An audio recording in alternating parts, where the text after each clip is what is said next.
Whatever ultimately happens with the Occupy Wall Street protests, they've already changed the political debate in this country.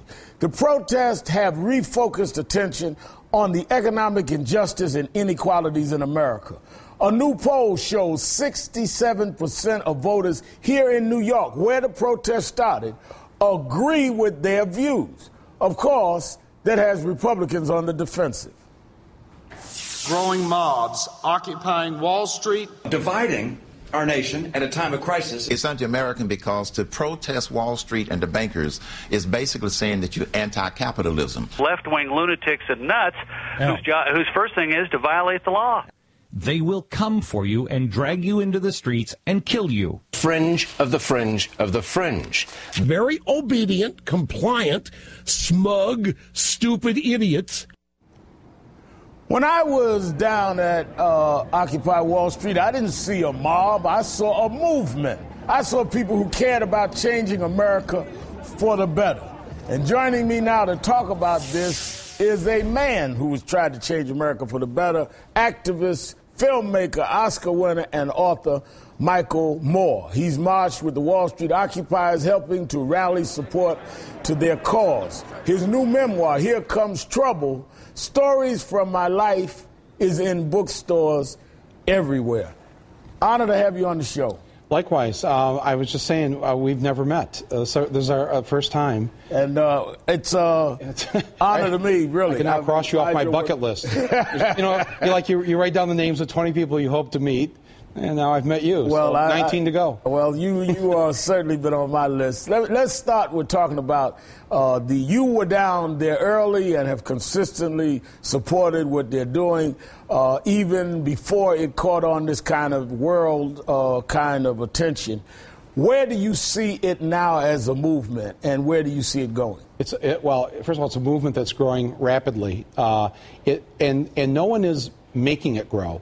It is just happening so organically across the country, across the world, and it's just an amazing thing to witness. Somebody was asking me the other day, well, who are the organizers of this? How'd this get organized? And I said, well, actually, we were down there on Wall Street. Look up here at the stock exchange, Goldman Sachs, Chase. They're the organizers of this because they have ruined the lives of so many millions of people that they really didn't have to ruin. They used to just punk on the poor. Right. It was just like the poor had this miserable life. But we had this huge middle class, and as long as they gave the middle class or allowed the middle class to have some of the things that the wealthy people get to have, your own house, a couple cars, a vacation, kids go to college, well, maybe we won't think that much about the poor. Right. And so it may even be the poor's fault. Maybe. I think somewhere in the Bible, isn't it? There's always been poor. Right. There'll always be poor. So, and what is remarkable is so much of the middle class supported capitalism, supported the economic thing, the engine of the wealthy, and never really minded the fact that the wealthy were wealthy because, the wealthy built the factory, we get to work. We have a wage. So everything's great. Fine. Right. It is. I think historians, when they look at this time, they're going to wonder why the wealthy overplayed their hand like this. Why would they, when they had it so good, they had the middle class voting for the politicians that the wealthy bought. Everything was running just fine. They were posting profits in the billions every year, but that wasn't enough for them. Billions were enough. They wanted multi-billions. They call it greedy, Michael. It is called greedy. That's what happened, greedy. And it's the dirtiest word in capitalism is enough, because there's no such thing as enough. And what they did was, though, they started to ruin the lives of the very people who voted for their politicians and supported them all these years, the middle class. And it's one thing if you've always been poor and you've never had those things. You wish you had them. Life is pretty miserable without them. It's another thing when you've had that life, you've owned your own home, no problem the kids going to college, you had the nice paid vacation. To have that and then have it taken away from you? Well, and that's what I think you're seeing on all sides of the political spectrum. That's right. I grew up here in Brooklyn, New York. I had friends because I was a boy preacher, they would take me around, but I had friends that never came into Manhattan till they were grown. But now you have had kids that grew up in the suburbs that had it all, that they're foreclosing their houses and they're totally taking away any of their security, and they're acting like, what are you talking about? What are you complaining about? While they've got $2 trillion in cash that they won't invest. Right, that they're just sitting on. Right. Which is historic. I don't know if people realize this. Corporate America has never sat on that much cash in their own bank accounts. Historically, they put it back into the economy. They build factories, they invent things, they make things, give jobs, et cetera, and that's how the whole thing runs. They've just decided to withdraw that money from circulation so that nobody can have it. And it sits in their accounts, and they think that's their money. They think that's their money.